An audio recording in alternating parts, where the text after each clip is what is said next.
চাই ভাল লাগে প্লিজ লাইক কৰিব, শ্বেয়াৰ কৰিব, কমেণ্ট কৰিব আৰু ছাবস্ক্ৰাইব কৰিব মোৰ চেনেলটো। চাওঁচোন আমাৰ কুৱেশ্যনখিনি। Today's first topic is religious movement, ধৰ্মীয় আন্দোলন। Various religious movements visualize Buddhism, Jainism, etc.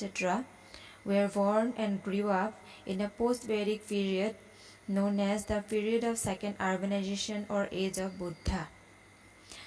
তো 600 BCৰ পৰা 400 BCৰ ভিতৰত বৌদ্ধিক ধৰ্মই নিজৰ যি পিউৰিটি আছিল সেয়া হেৰুৱাইছিল আৰু কিছুমান কুসংস্কাৰৰ বা বেয়া প্ৰথাৰ ইয়াত সোমাই পৰিছিল।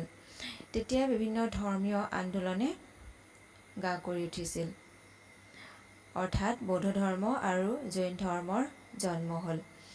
আৰু বৈদিক সময়ৰ পাছত বৌদ্ধ ধৰ্ম আৰু জৈন ধৰ্মৰ বিকাশ হ'ল আৰু এই সময়ছোৱাক অৰ্থাৎ ধৰ্মীয় আন্দোলনৰ সময়ছোৱাক কোৱা হয় দ্বিতীয় নাগৰিকৰণ, ছেকেণ্ড আৰবানাইজেশ্যন অথবা বুদ্ধদেৱৰ সময়, এজ অফ বুদ্ধা। প্ৰথম নগৰীকৰণ কি আছিল? ফাৰ্ষ্ট আৰবানাইজেশ্যন আছিল হাৰাপ্পান চিভিলাইজেশ্যন, হৰপ্পা সভ্যতা, আৰু ছেকেণ্ড আৰবানাইজেশ্যন হ'ল এই ৰিলিজিয়াছ মুভমেণ্টৰ সময়ছোৱা। ছেকেণ্ড আৰবানাইজেশ্যন বুলি কিয় কোৱা হৈছে? ধৰ্মীয় সংস্কাৰৰ লগে লগে সামাজিক বিভিন্ন দিশত সংস্কাৰ হৈছিল, উন্নতি সাধন হৈছিল, সেইকাৰণে ইয়াক ছেকেণ্ড আৰবানাইজেশ্যন বুলি অভিহিত কৰা হয়।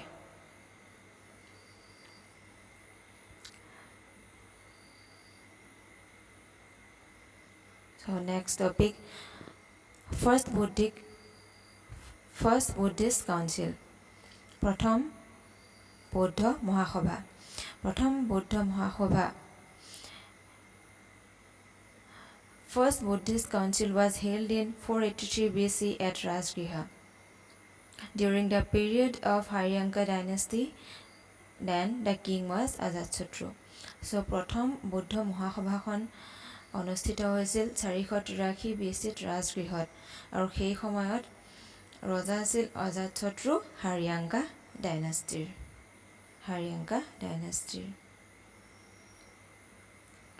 So 73 number topic, Second Buddhist Council, দ্বিতীয় বৌদ্ধ মহাসভাখন অনুষ্ঠিত হৈছিল in 383 BC at Vaishali, 383 BCত Vaishaliত। Then king was Kalasoka Sisunaga dynasty. দ্বিতীয় বৌদ্ধ মহাসভাখন অনুষ্ঠিত হওঁতে ৰজা আছিল কালাচোকা চিচুনাগা ডাইনাষ্টিৰ। Next topic 74, third Buddhist council, তৃতীয় বৌদ্ধ মহাসভা সংঘটিত হৈছিল ইন 250 BC এট পাটলিপুত্ৰ, 250 BCত পাটলিপুত্ৰত তৃতীয় বৌদ্ধ মহাসভাখন অনুষ্ঠিত হৈছিল। Then king was Asoka Maurya dynasty, তৃতীয় বৌদ্ধ মহাসভাখন অনুষ্ঠিত হওঁতে ৰজা আছিল মৌৰ্য বংশৰ অশোকা। নেক্সট টপিক 75 নম্বৰ, ফ'ৰ্থ বুদ্ধিষ্ট কাউন্সিল, চতুৰ্থ বৌদ্ধ মহাসভা কেতিয়া সংঘটিত হৈছিল?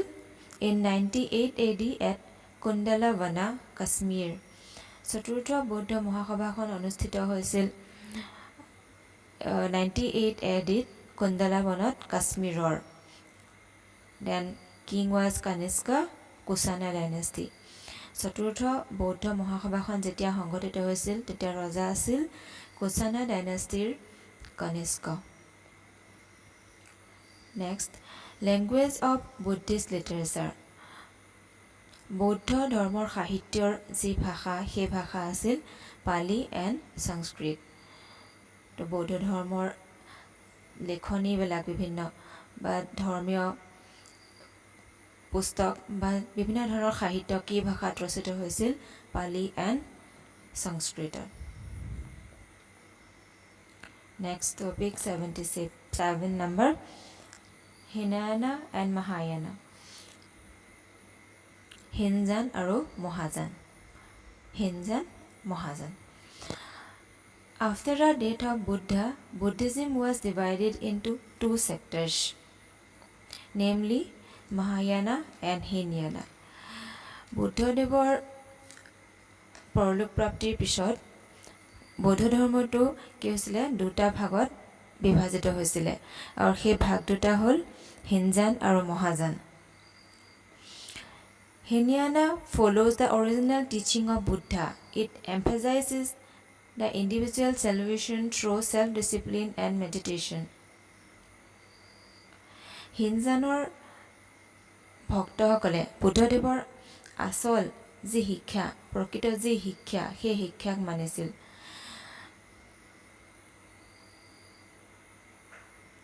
It emphasizes individual salvation through self-discipline and meditation. তো তেওঁলোকে কিহত গুৰুত্ব দিছিলে, আত্ম অনুশাসন আৰু ধ্যানৰ যোগেদি ব্যক্তিগত বা ব্যক্তিৰ মুক্তিৰ ক্ষেত্ৰত তেওঁলোকে বেছি গুৰুত্ব আৰোপ কৰিছিল. তেওঁলোকৰ দৰ্শনটো আছিল, অৰ্থাৎ হিনজানৰ যিসকল ভক্ত তেওঁলোকৰ দৰ্শন আছিল ধ্যানৰ যোগেদি আৰু আত্ম অনুশাসনৰ যোগেদি ব্যক্তিৰ মুক্তি লাভ.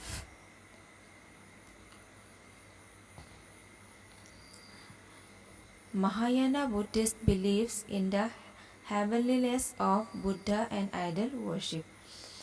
আৰু মহাজানৰ যিসকল ভক্ত, মহাজানপন্থী যিসকল বৌদ্ধ ধৰ্মীয় লোক আছিল, তেওঁলোকে সেই ভক্তসকলে বুদ্ধদেৱৰ স্বৰ্গীয়তা আৰু মূৰ্তি পূজাত বিশ্বাস কৰিছিল. তাৰমানে কি কৰে, মহাজানপন্থীসকলে মূৰ্তি পূজা কৰে.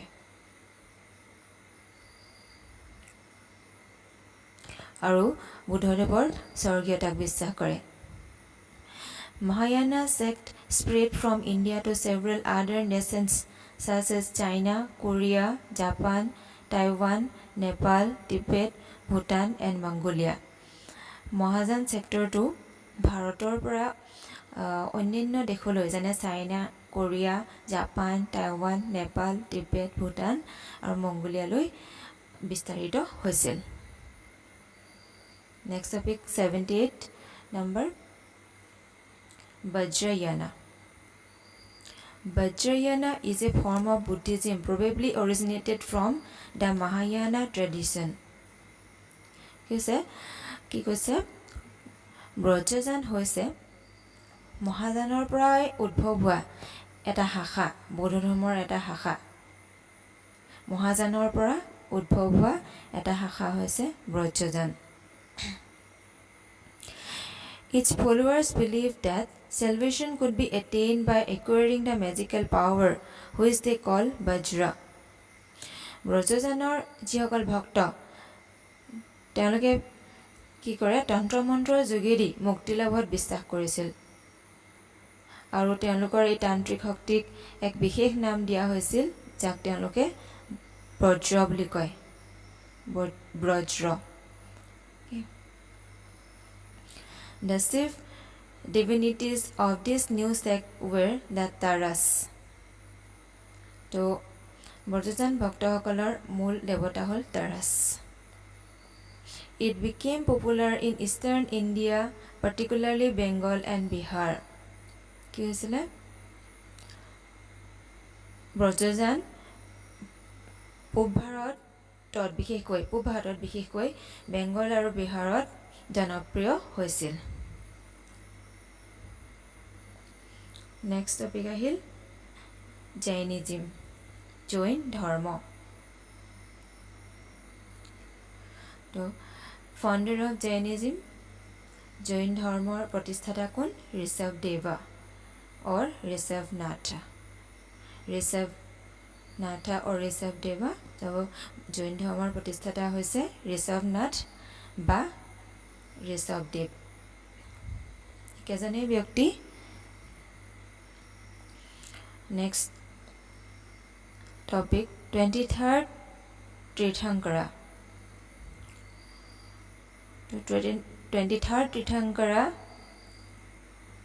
is Parshavnath and his symbol is serpent or snake.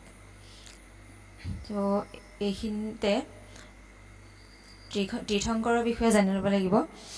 Jain ধৰ্মত তীৰ্থংকৰ বুলি সেই 24 জন ব্যক্তিক 24 নম্বৰ পিপলক কোৱা হয় যিয়ে নিজে তপ বা সাধনাৰ যোগেদি আত্মজ্ঞান প্ৰাপ্ত কৰে আৰু সংসাৰ সাগৰ পাৰ কৰিব পৰা তীৰ্থৰ ৰচনা কৰে। জৈন ধৰ্মৰ বিশ্বাস মতে তীৰ্থংকৰ কোন হয়? তীৰ্থংকৰ বুলি সেই 24 জন ব্যক্তিক কোৱা হয় যিয়ে নিজে তপ বা সাধনাৰ যোগেদি আত্মজ্ঞান প্ৰাপ্ত কৰে আৰু সংসাৰ সাগৰ পাৰ কৰিব পৰা তীৰ্থৰ ৰচনা কৰে। সো এই 24 জন ব্যক্তিৰ ভিতৰত 23 নম্বৰ তীৰ্থংকৰজন কোন? পাৰ্শ্বৱনাথ। 23rd নম্বৰ 23 নম্বৰ তীৰ্থংকৰজন হৈছে পাৰ্শ্বৱনাথ। পাৰ্শ্বৱনাথৰ প্ৰতীক হৈছে সাপ। নেক্সট 24th তীৰ্থংকৰ। তো 24 নম্বৰ তীৰ্থংকৰজন কোন? Vardhaman Mahavira, symbol lion. তো 24 নম্বৰ তীৰ্থংকৰ হৈছে বৰ্ধমান মহাবীৰ আৰু তেখেতৰ চিম্বল হৈছে সিংহ, lion. Next topic, father of Mahavira. So মহাবীৰৰ পিতৃৰ নাম হৈছে সিদ্ধাৰ্থ। মহাবীৰৰ পিতৃ কোন? সিদ্ধাৰ্থ। ডাটাৰ অফ মহাবীৰা প্ৰিয়দৰ্শিনী। মহাবীৰৰ জীয়ৰীৰ নাম আছিল Priyadarshini. First disciple of Mahavira. So মহাবীৰৰ প্ৰথম ভক্তজন হ'ল জামিল। আৰু জামিল কোন আছিল? son in law of মহাবীৰা। মহাবীৰৰ জোঁৱায়েক আছিল জামিল, অৰ্থাৎ প্ৰিয়দৰ্শিনীৰ husband.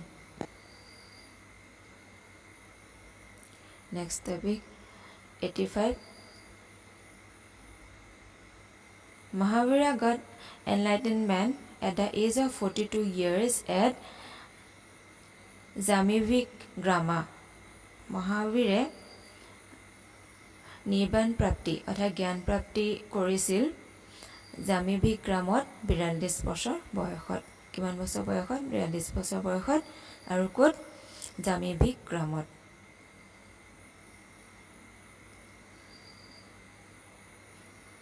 Literature language of Jainism is. জৈন ধৰ্মৰ সাহিত্যৰ যি ভাষা, সেই ভাষা কি আছিল? প্ৰাকৃত। এইখিনিতে কৈ থওঁ, জৈন ধৰ্মৰ যি সাহিত্য সেয়া যথেষ্ট চহকী হয়। বিশেষকৈ ধৰ্মীয় সাহিত্যই ইয়াত ধৰ্মীয় ৰচনাৱলীয়ে বেছিকৈ পোৱা যায় আৰু এই ৰচনাৱলীবোৰ কিহত ৰচিত হৈছিল? প্ৰাকৃতত। Next topic is Jain council. বৌদ্ধ ধৰ্মৰ যেনেকৈ মহাসভা সংঘটিত হৈছিল তেনেকৈ জৈন ধৰ্মৰো মহাসভা অনুষ্ঠিত কৰা হৈছিলে। চ' ফাৰ্ষ্ট জৈন কাউন্সিল, প্ৰথম জৈন মহাসভা হৈছিলে 300 BC at Pataliputra, king Chandragupta Maurya. প্ৰথম জৈন মহাসভাখন অনুষ্ঠিত হৈছিলে 300 BC পাটলিপুত্ৰত আৰু তেতিয়া ৰজা আছিলে Chandragupta Maurya.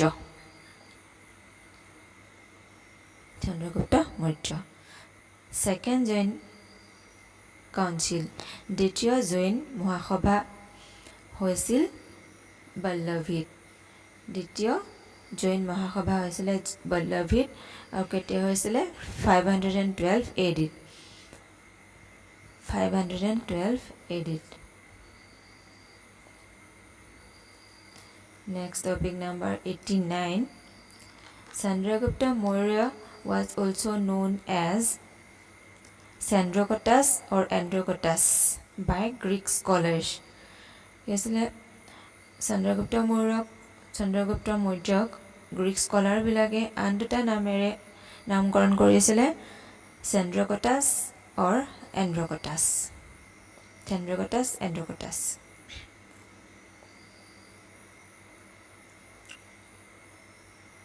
Next, number 90. Seleucus Nicator sent a Greek ambassador to the court of Chandragupta Maurya. His name was Megasthenes. So, Seleucus Nicator কি কৰিছিলে এজন গ্ৰীক দূত গ্ৰীক এম্বেছাডৰ চন্দ্ৰগুপ্ত মৌৰ্যৰ ৰাজসভালৈ প্ৰেৰণ কৰিছিলে His name was Megasthenes আৰু সেই দূতজনৰ নাম আছিল Megasthenes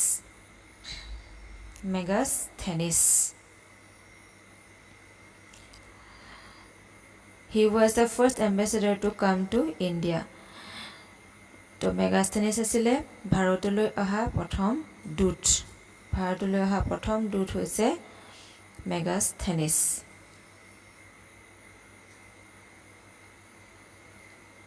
So again the Seleucus Nicator বুলি কৈছে Seleucus Nicator কোন আছিলে এজন মেচিডোনিয়াৰ জেনেৰেল আছিলে পাছলৈ আলেকজাণ্ডাৰৰো সহায়ক হৈছিল গৈ Next, topic number 91.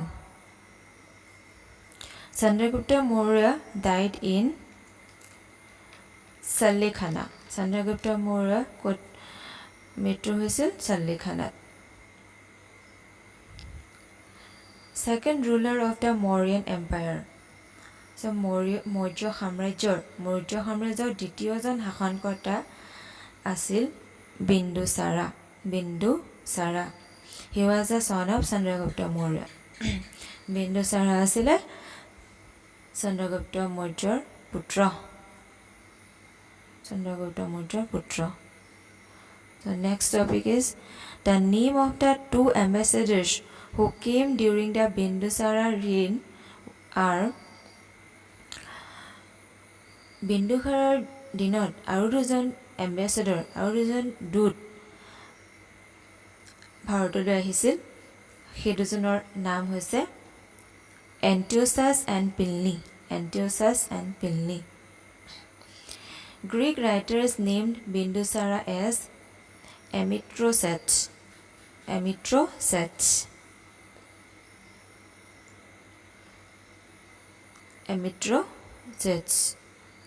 so slayer of enemies Greek writers named Bindusara as Amitroset or slayer of enemies কি হয় আৰু Amitroset শব্দৰ অৰ্থ কি শত্ৰুৰ ঘাতক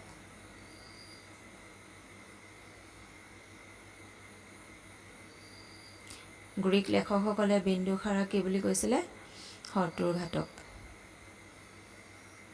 Next topic is Ashoka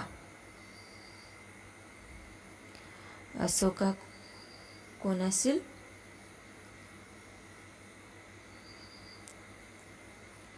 Ashoka was the third emperor of the Mauryan dynasty, grandson of its founder Chandragupta and son of Bindusara.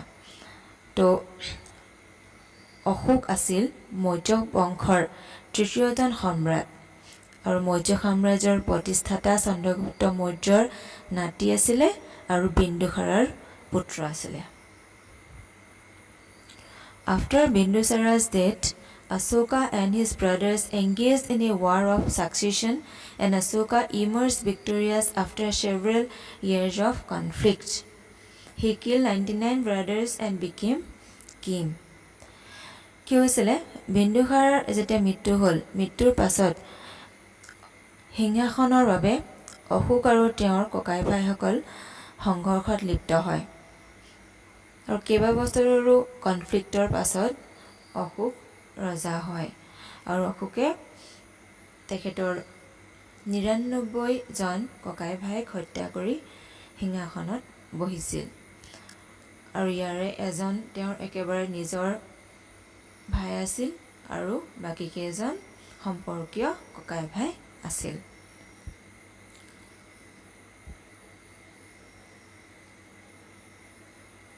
Next 96.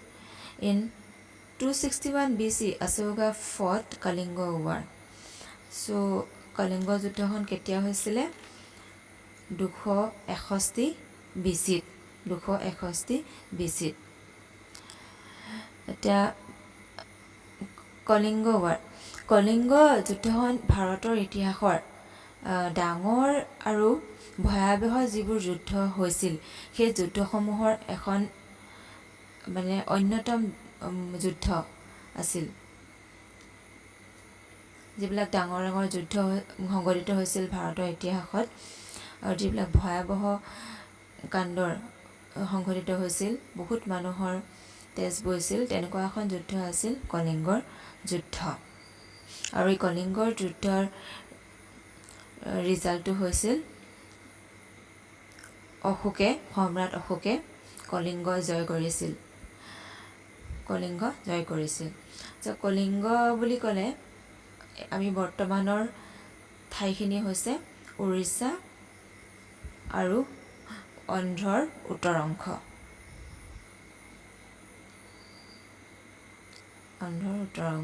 Next 97 number. Before accepting Buddhism, Ashoka was follower of Saiva Dharma. So বৌদ্ধ ধৰ্ম গ্ৰহণ কৰাৰ আগতে সম্ৰাট অশোক আছিল শাক্ত ধৰ্মী অৰ্থাৎ তেওঁ শৈৱ ধৰ্মী লোক আছিল বুদ্ধিজম একচেপ্ট কৰাৰ আগতে সম্ৰাট অশোক আছিল শাক্ত Next number 98. Last ruler of Mauryan Empire is Bruhadratha. Maurya সাম্ৰাজ্যৰ শেষৰ জন ৰজা হৈছে বৃহদ্ৰথ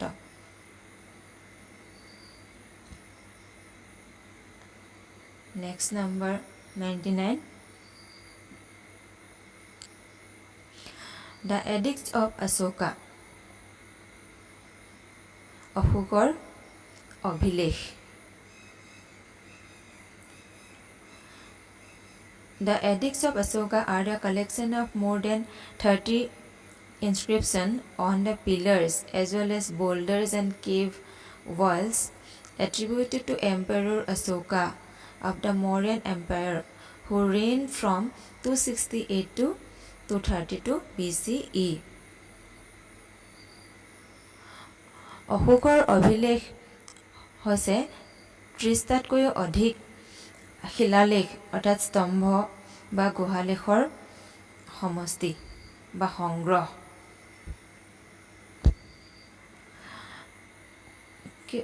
অশোক আছিল মৌৰ্য সাম্ৰাজ্যৰ এজন প্ৰসিদ্ধ সম্ৰাট তেখেতৰ যিবোৰ অভিলেখ সেই অভিলেখসমূহক তিনিটা ভাগত ভাগ কৰা হয়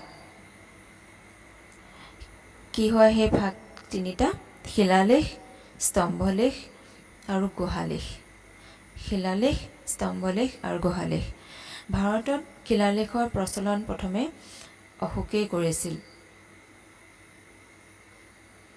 ভাৰতত শিলালেখৰ প্ৰচলন প্ৰথমে কোনে কৰিছিল অশোকে কৰিছিল সো অশোকৰ যিবিলাক অভিলেখ বুলি ক'লে আমি কি বুজো তেওঁৰ শিলালেখ স্তম্ভলেখ আৰু গুহালেখৰ সংগ্ৰহসমূহকে বুজো আৰু কোন সময়ৰ ইয়াত অভিলেখ আছে কোন সময়ৰ কথা লিপিবদ্ধ হৈ আছে 268 ৰ পৰা 232 BCৰ এই সময়খিনি যি সময়ত সম্ৰাট অশোকৰ শাসন চলিছিল Maurya সাম্ৰাজ্যত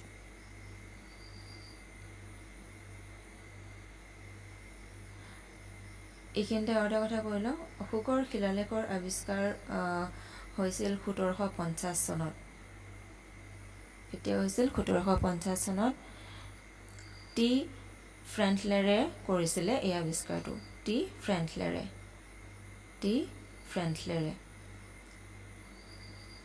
next last topic cave edicts of Barabar hills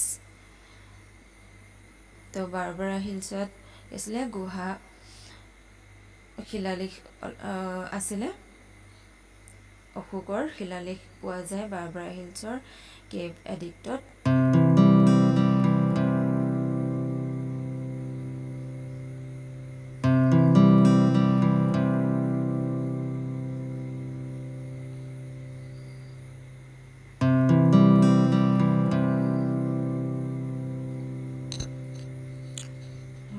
So that's all for today's video. So আজিৰ বাবে এইখিনি তথ্য মই যোগোতাই আনিছিলো আপোনালোকৰ বাবে সো চাই কেনেকুৱা পালে জনালে ভাল লাগিব প্লিজ সাবস্ক্ৰাইব কৰিব চেনেলটো পৰামৰ্শ আগবঢ়াব লাইক আৰু শ্বেয়াৰ লগতে কৰিব সো আকৌ ধন্যবাদ